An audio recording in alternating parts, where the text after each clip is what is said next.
Bom dia a todas e todos, sejam bem-vindas e bem-vindos a mais um ICL Mercado Investimentos. Hoje, quarta-feira, dia de várias divulgações importantes que a gente vai passar aqui com vocês. A gente vai falar sobre as estatísticas fiscais do Banco Central, vamos falar do preço da cesta básica, notícia aí que mexe com o nosso bolso, mas tem outros assuntos importantes também para a gente tratar, porque saíram os dados do varejo, do setor comercial aqui do Brasil, e em dezembro eles decepcionaram bastante o mercado, então a gente vai explicar tintim por tintim isso para vocês. Mas antes de passar por todos esses assuntos importantíssimos, quero dar bom dia para o André. André, bom dia, como você está? Bom dia, Débora. Bom dia a todos os nossos telespectadores. Hoje, dia que saiu notícias do varejo, decepcionando bastante aí a economia, preocupante, inclusive, principalmente pelo fator sazonal. Saíram notícias da cesta básica, a gente está vendo os efeitos desses graves problemas climáticos que o Brasil está vivendo aí. Isso já está afetando principalmente os alimentos in natura e está aumentando consideravelmente o preço dos alimentos.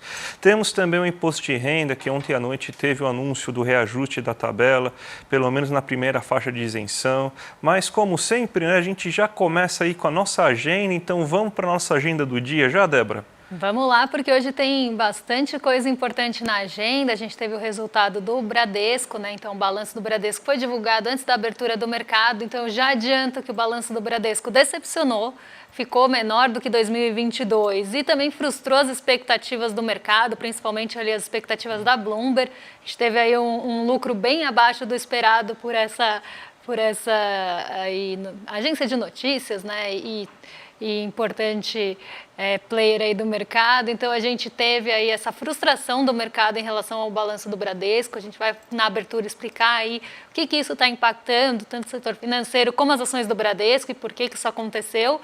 Mas então eu já adianto que o Bradesco frustrou as expectativas. A gente tem produção industrial sendo divulgada aí na Alemanha, né? Já foi, na verdade, divulgada às 4 horas da manhã. O IPC FIP de fevereiro da primeira quadricemana, então a gente tem aí o IPC semanal da primeira semana de fevereiro divulgado pela FIP. Hoje a gente tem no radar 4 dirigentes novamente do Banco Central dos Estados Unidos se pronunciando e alguns dirigentes na Europa. Então a gente tem aí a Sarah Breeden falando aí no Reino Unido. Ela vai participar de uma conferência, ela é uma dirigente do Banco Central da Inglaterra. A gente tem o CPI de dezembro aí sendo divulgado, né, dos países da OCDE e as estatísticas do setor público consolidado aí, divulgado pelo Banco Central. Esse a gente vai passar com vocês no detalhe. Temos a pesquisa mensal do comércio, então a atividade do setor comercial, que como a gente já adiantou, frustrou bastante as expectativas do mercado.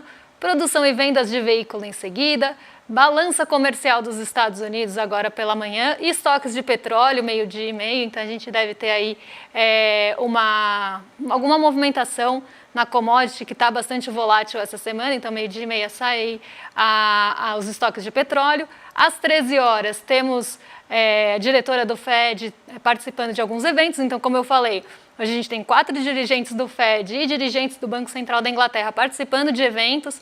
Isso também deve ficar bastante na centralidade, até porque a gente tem aí essa expectativa em relação à política monetária dos países. Então, isso pode puxar e limitar aí as altas ou puxar para baixo as bolsas. A gente tem balança comercial mensal sendo divulgada aqui no Brasil às 15 horas, então durante a tarde. E depois do fechamento, a gente tem o balanço da Alpargatas, balanço da TOTS, Disney e feriado no mercado financeiro em Taiwan, continua o mercado fechado por lá. E depois, às 10 horas da noite, 10h30, o CPI e o PPI, então o índice de preços ao produtor e ao consumidor de janeiro na China, esse dado também bastante esperado. Então hoje um dia marcado por dirigentes de Banco Central se pronunciando, balanços, né, ficando aí bastante no radar, a produção industrial aqui no Brasil e a inflação lá da China deve ser a cereja do bolo do fim do dia. Já falando em China, né, os mercados chineses continuam bem empolgados, né? A gente tem a notícia aqui, inclusive, para vocês saberem, né, o que vocês devem esperar. o que pode movimentar a Bolsa brasileira, o que pode movimentar os mercados mundiais, mas vamos para a Ásia porque a China continua empolgada por causa dos anúncios desses rumores ainda, né, de possíveis estímulos, né? Então, explica um pouco para a gente aí como que estão os mercados asiáticos, Débora. Estão animados. Hoje os mercados continuaram bem animados, sobretudo na China. A gente teve aí um dia positivo no Xangai Composto e no menos abrangente também, então foi um dia bem positivo entre as bolsas chinesas, porque a gente continuou tendo reflexo daquilo que a gente falou ontem para vocês, os estímulos ali esperados no mercado financeiro chinês, tanto por reguladores como ali por um grande fundo de investimento. Então a gente tem o fundo de investimento entrando aí com posições compradas em ativos chineses e várias medidas ali de estímulos em relação a dividendos e recompra de ações pelo órgão regulador chinês. Junto a isso, o mercado ainda está aí esperando que o Xi Jinping, o presidente da China, se reúna com os dirigentes ali de órgãos reguladores do mercado também para tentar pensar em outras medidas, estipular outras medidas aí que possam estimular o mercado chinês. Esse dado ainda não é oficial, não é confirmado, mas essa notícia foi veiculada ontem pela Bloomberg e, inclusive, fez bastante barulho no mercado. Então, a gente tem essa continuidade de tendência de alta no Xangai Composto.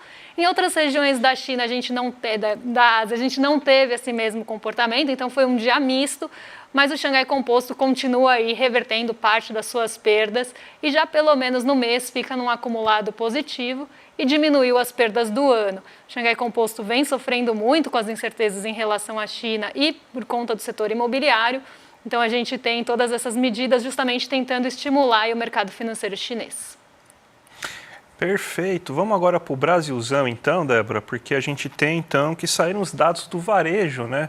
Hoje saiu a pesquisa mensal do comércio e você teve, então, uma queda mensal de 1,3% em dezembro, um mês que costuma ter altas consideráveis, porém, no ano, a gente teve um aumento de 1,7% da atividade do varejo, né? Vamos explicar então primeiro o que aconteceu. Mesmo o resultado tendo sido ruim em dezembro e abaixo do esperado, né, o mercado estava esperando uma queda de 0,2% só e o varejo caiu 1,3%, foi melhor do que ano passado. A gente esperava mais, inclusive, porque pelo que a gente viu em novembro, uma alta de compras de produtos de valor agregado como eletrodomésticos, móveis, equipamentos eletrônicos, principalmente notebooks, computadores, né, material de escritório. E isso aí não permaneceu em dezembro. Todos os setores, basicamente, numa época que se costuma ter uma alta das compras, principalmente por causa das festas de fim de ano, principalmente por causa do Natal, inclusive, né, você teve, então, essa queda observada. Vamos ver agora por setor, né, o que está acontecendo. Uma queda, no geral, de 1,3%, sendo que as únicas 3 altas observadas foram nos combustíveis, de 1,5%, nos hipermercados e supermercados em 0,8% e no material de construção em 0,4%. Então, o brasileiro, ele conseguiu abastecer o carro, comprar as coisas para as festas de fim de ano, para a ceia de Natal e para a ceia de Ano Novo, e comprou alguma coisinha de material de construção para reformar a sua casa. No resto, ele não gastou dinheiro, ele fechou a torneira, ele comprou bem menos do que tinha antes. Você vê tecidos e vestuários, ou seja, roupas, com uma queda de 3,5%. Móveis eletrodomésticos que tinha surpreendido por causa dos efeitos da Black Friday, uma queda de 7% em relação ao mês anterior.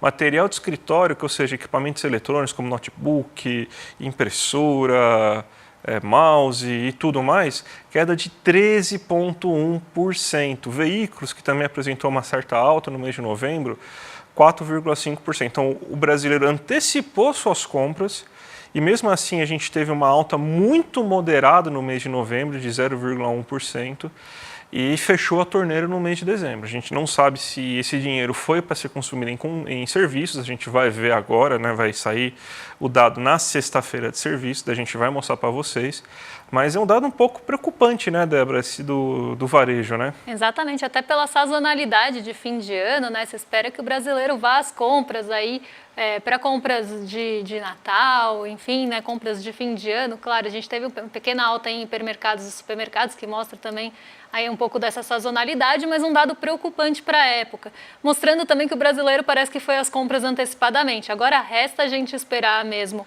o setor de serviços para ver se essa renda foi aí absorvida nos serviços, né? Então o brasileiro deixou de gastar no comércio e no varejo e passou a consumir mais serviços. A gente vai ter o dado na sexta e a gente traz para vocês. Mas a gente tem uma outra notícia importante, essa mexe bastante com o nosso bolso, relativa aí ao preço da cesta básica aqui no Brasil e nas principais capitais. E aí aproveito para convidar vocês aqui no chat a contar para a gente se você está sentindo mudança aí nesse preço de cesta básica, como é que você está sentindo aí a alta dos preços dos alimentos, mas é algo que a gente já vem falando aqui bastante tempo, né, André? Desgraça pouco é bobagem. Hoje o dia é cheio de notícias negativas para a economia brasileira. A gente está avisando já faz tempo, né, que um dos principais fatores para a gente olhar a inflação esse ano é a questão dos alimentos, porque a gente passou ondas de calor e de fortes chuvas que não foram normais nos últimos tempos. Isso afetou a produção agrícola, isso está afetando a produção agrícola, principalmente daqueles bens consumidos, fabricados nos grandes cinturões verdes perto das capitais, né, que geralmente são hortaliças, algumas frutas, leguminosas que são produzidas lá, e isso está impactando e está elevando o preço dos alimentos consideravelmente. A gente tem então aqui como que está o preço da cesta básica nas 17 capitais pesquisadas pelo Diese. A de Florianópolis ganhou o posto agora de primeira capital, né? Parabéns, Florianópolis, 800,31 centavos é o preço da cesta básica, uma alta de 5,1%. A de São Paulo agora está custando 793,39, 4,25% de alta em um único mês. A do Rio de Janeiro, que estava em quarto, subiu para terceiro, inclusive, está em 791,77%, uma alta de 7,2%. Então você vê aí que praticamente todas as capitais tiveram alta. A única que não teve alta foi Fortaleza, que teve uma pequena queda de 1,9%, mas em todas tiveram altas. E bem consideráveis. Belo Horizonte com alta de 10,43%, ou seja, quase mais de 10% de alta é muita coisa, está custando R$ 724,73 a cesta básica agora da cidade, na capital, né? Então a gente vê um grande impacto aí do preço dos alimentos, vai impactar quando for sair o IPCA amanhã, já vamos esperar que vai ser o principal fator inflacionário do mês, vai ser os alimentos. Daí é uma boa pré para a gente observar que vai vir pesado a alta do preço dos alimentos. Isso aí é mais prejudicial ainda porque é uma inflação que afeta as pessoas com menor renda. Então, esse problema aí, que foi quase que uma solução durante o primeiro ano do governo Lula, né, uma inflação de alimentos muito baixa, até uma deflação de alimentos, o que melhorou o poder de compra do trabalhador brasileiro, agora está se mostrando como um grande desafio aí na questão inflacionária desse segundo ano de governo Lula, né? Exatamente. O pessoal aqui do nosso chat está comentando que está com seca lá no Mato Grosso, no norte do Mato Grosso, e a gente sabe que é justamente isso que está acontecendo. Secas aí em várias regiões do país, chuvas abundantes aí em outros, trazendo enchentes. E o povo está falando aqui do preço do arroz-feijão, que a gente até já falou aí no IPCA 15. E a gente também sabe quanto essa matriz, né, essas culturas estão perdendo aí espaço nas safras para outras matrizes exportadoras, aí culturas que a gente planta, né, plantio para exportação. Algo que a gente também fala bastante aqui, que o agro não é pop, quem alimenta o brasileiro é a agricultura familiar. E a gente não conseguiu formar ainda os estoques reguladores, né? A gente teve um aumento no estoque de milho já, né? Mas a gente estava com os estoques todos zerados, então vai demorar, ainda mais com safra baixa, é difícil formar estoque regulador. Vai demorar um pouco, então não vai ser uma política, pelo menos no curto prazo, que você vai conseguir utilizar para amenizar o preço dos alimentos, né? Então, infelizmente, a gente vai teríamos que pensar em outra coisa, mas a gente sabe que no Brasil e no mundo, aí não é um problema só brasileiro, né? A única maneira de controlar a inflação que eles acham que é possível é a taxa de juros, né? Vamos ver se na próxima reunião do Copom o Campos Neto dá uma de cacique e cobra coral e manda chover para amenizar a inflação de alimentos, né? Mas acredito que não vai acontecer isso. Vamos falar do imposto de renda agora, Débora, que foi reajustado pelo menos a primeira faixa de isenção? Exatamente, a gente teve aí o governo aumentando, né, esse limite de isenção, algo que a gente tinha falado aqui, né, porque por conta aí do aumento do salário mínimo, a faixa de isenção ia começar ali a pegar, né, na verdade iam deixar de ser isentos aí aqueles contribuintes que têm uma renda de 2 salários mínimos, mas a gente teve aí a medida provisória sendo anunciada, foi inclusive publicada no Diário Oficial ontem, e a gente teve a correção da tabela do imposto de renda, ainda longe do ideal, mas já aí abarcando pelo menos aí a isenção para quem recebe até 2 salários mínimos, algo que a gente já tinha falado aqui até em tom de crítica. Exatamente, né? Porque na verdade não é um reajuste de fato, é um reajuste quase que de inflacionário, né? Inflacionário não, reajuste devido ao aumento do salário mínimo, porque com o aumento do salário mínimo você ia ter que pessoas que ganham acima de 2 salários mínimos tivessem cobrança de imposto de renda, coisa que não aconteceu no passado. Então, na verdade, ocorreu um reajuste para quem ganha 2 salários mínimos, continua isento, ainda não é aquele valor que se espera, né, da isenção de imposto de renda. Então, infelizmente, ainda falta muita coisa para a gente conseguir melhorar isso, né? A gente precisava, na verdade, de uma mudança completa no imposto de renda que torne a questão mais progressiva, mais faixas de tributação, não somente 3 faixas, seria o ideal colocar umas 7, 8, 10 faixas de tributação, faixas que saem de 5% até 40% de tributação, para você tornar a coisa bem mais progressiva mesmo, né? E fazer com que realmente quem ganha muito mais pague mais, porque hoje, se eu não me engano, o limite está em 7,5 mais ou menos, né? Acima de 7,5, até, não sei se é 7,5, até menos na verdade, né? Você já tem a tributação máxima, né, de 27,5%. Então, o cara que ganha 30, 40 mil, o cara que ganha 6, 7 mil reais, pagam basicamente o mesmo valor de imposto de renda. Então, na verdade, esse seria o ideal, mas não entrou ainda na pauta, né? Então, pelo menos a gente tem uma reparação aí do que seria bem injusto, né? Aliás, uma regressão do que aconteceu no passado. Então, na verdade, só foi uma correção aí de tudo que ocorreu, né? Ainda longe do ideal, mas aí pelo menos as pessoas que vão ganhar aí 2 salários mínimos vão continuar isentas aí de imposto de renda. Vamos falar de um assunto que não muda nada, mas o mercado adora? O mercado adora. Vamos falar de estatística fiscal, porque hoje o Banco Central divulgou as estatísticas fiscais aí dos governos central e dos estados, e a gente teve aí algumas mudanças, né, principalmente na relação dívida-PIB. É algo que o mercado adora, é algo bem central para o mercado. Então a gente, antes da abertura e antes inclusive da divulgação das estatísticas fiscais, o mercado já estava de olho nisso, já estava esperando, aguardando essa divulgação, e o mercado adora olhar a relação dívida-PIB. Até porque eles usam isso como argumento para falar que está aumentando o risco fiscal porque a nossa relação dívida-PIB está aumentando.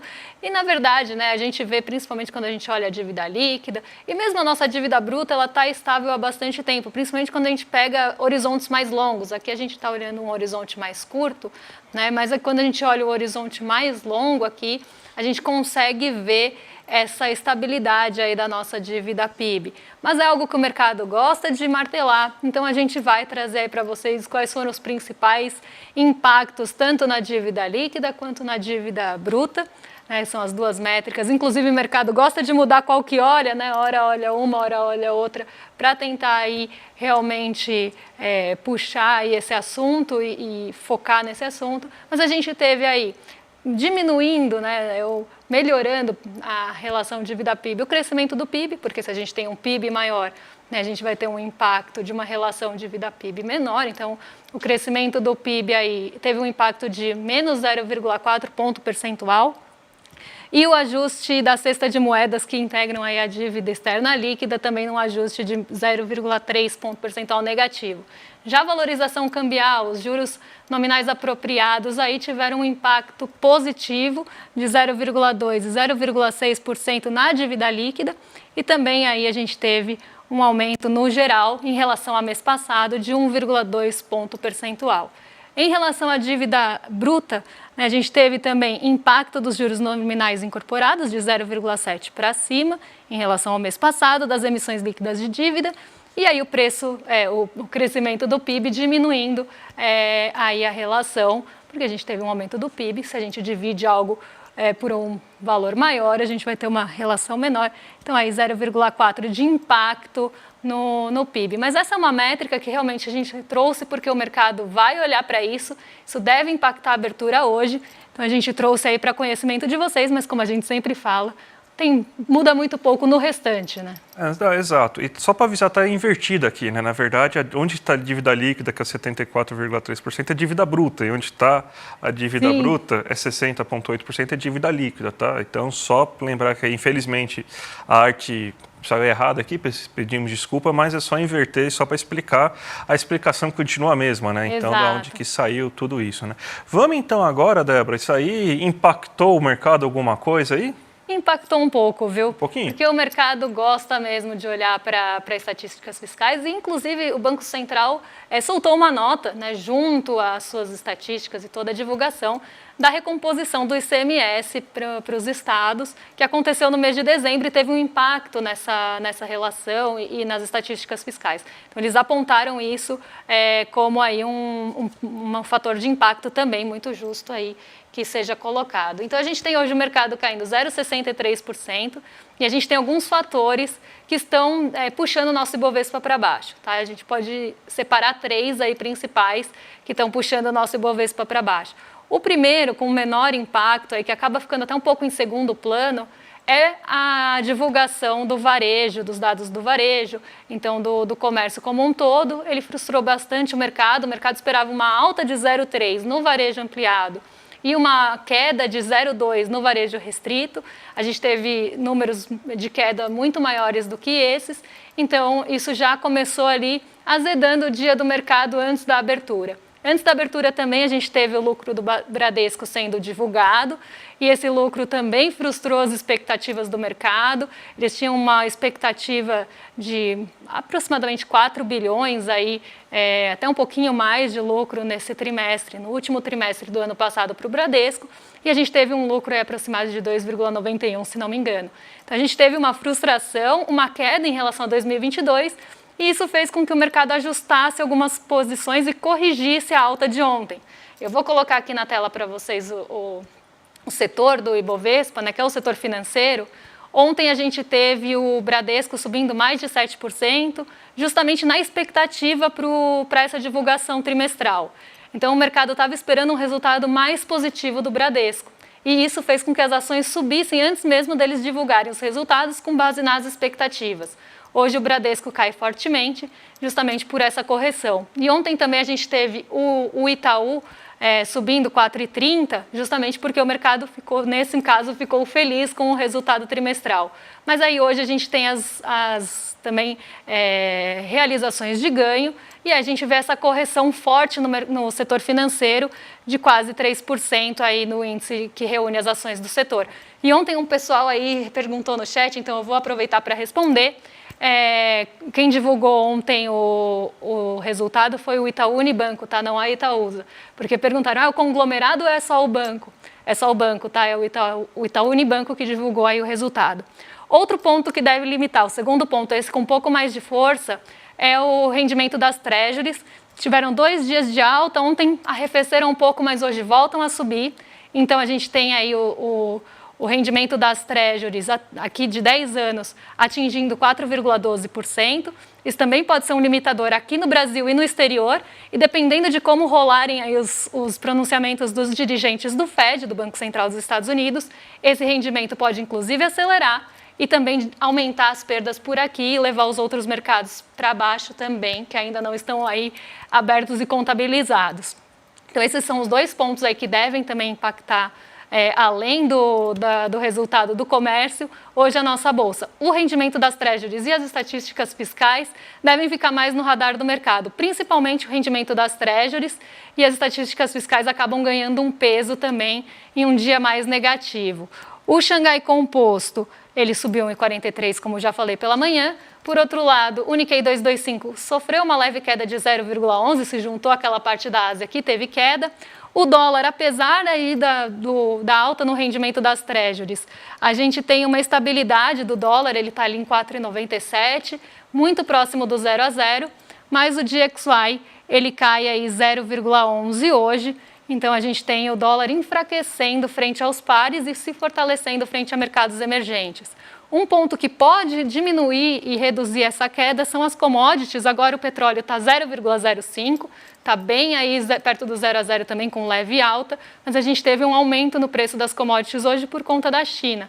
Então, isso também pode aí limitar a queda e puxar um pouco algumas ações para cima. S&P agora já aparecendo aí para vocês com alta de 0,47. Vamos ver se ele consegue ficar e manter essa alta, justamente porque ontem caiu bastante aí com a decepção do mercado. Na verdade, uma realização, correção do mercado no setor de tecnologia. Entre os 11 do S&P, foi o que mais caiu. Então, hoje a gente tem aí essa aceleração.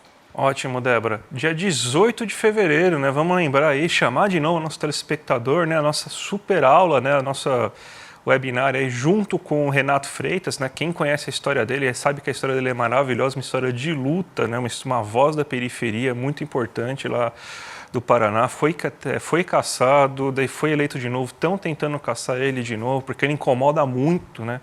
E a gente vai fazer o webinar A Voz da Periferia que os poderosos querem calar. Então, de graça, entrem aqui, já garanto sua vaga a partir das 20 horas do dia 18 de fevereiro. Está aqui o link aqui embaixo, iclmercado.com.br/aula. Vai ser imperdível. Já clica lá que o sininho do YouTube aparece para você, daí você não perde a aula.